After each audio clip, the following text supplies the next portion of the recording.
can cost your company over 6 figures. And in consumer goods, it can cost you your lunch.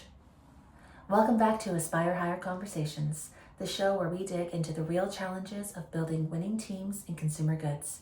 I'm your host, Chelsea Leon, founder of Aspire Hire, and I help consumer goods brands connect with the top 10% of talent, the A players who move the needle.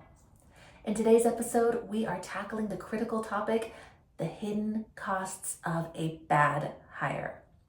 Whether you're scaling a beauty startup, expanding into a new food category, or growing your apparel brand, the wrong hire at the wrong time can derail momentum, drain resources, and damage reputation. Today, I'll break down the true costs, why they're often underestimated, and how to avoid them. Let's start with the numbers. Studies show that a bad hire can cost anywhere from 30% of an employee's salary to well over $200,000 when you add in training, lost productivity, and turnover. In consumer goods, the cost compounds because of missed launches, team burnout, and lost investor confidence. When I say missed launches, I mean a product delay can cost shelf space and revenue. When I say team burnout, the other employees carry the load, and lost investor confidence especially impacts early stage founder-led brands. It's not just about salary, it's about opportunity cost. So why do bad hires happen? There's 3 common traps. 1, you rush the process.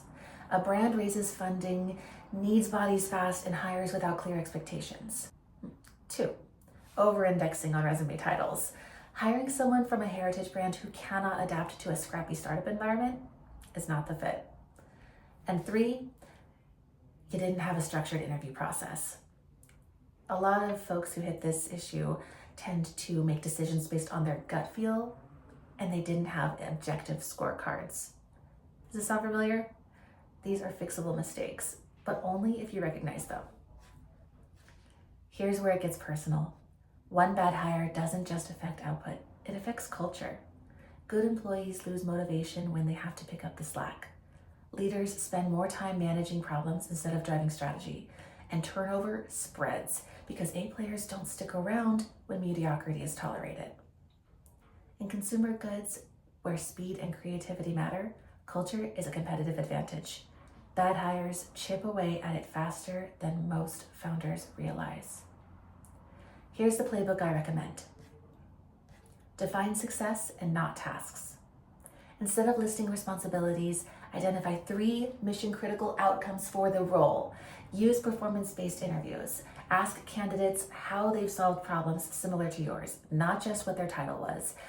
Test in context. Small case studies or work samples reveal more than buzzwords. And partner with industry-specific recruiters like Aspire Hire, because a recruiter who knows consumer goods can spot red flags and connect you with candidates already battle-tested in the space. Prevention is always cheaper than repair. And here's the flip side. The right hire can be a multiplier. A great marketer can accelerate brand awareness by months. The right supply chain lead can save millions in logistics costs. A strong sales director can double your revenue by unlocking new channels. Great hires don't just avoid losses, they create exponential gains. So here's the takeaway. In consumer goods, the hidden cost of a bad hire isn't just money, it's momentum, it's culture, it's investor confidence. The brands that win this year will be the ones who build smart hiring strategies. That's proactive recruiting, performance-based evaluation, and alignment with a recruiter who speaks the genuine language of CPG as an industry. At Aspire Hire, that's exactly what we do. We help founders and hiring leaders to make the right hires the first time, because in CPG, you can't afford to get it wrong. Thanks for tuning into this episode of Aspire Hire Conversations. If you found this helpful, please share it with a colleague or founder in your network. And remember, the right hire doesn't just fill a role. They fuel your brand's future. I'm Chelsea Leon. See you next time.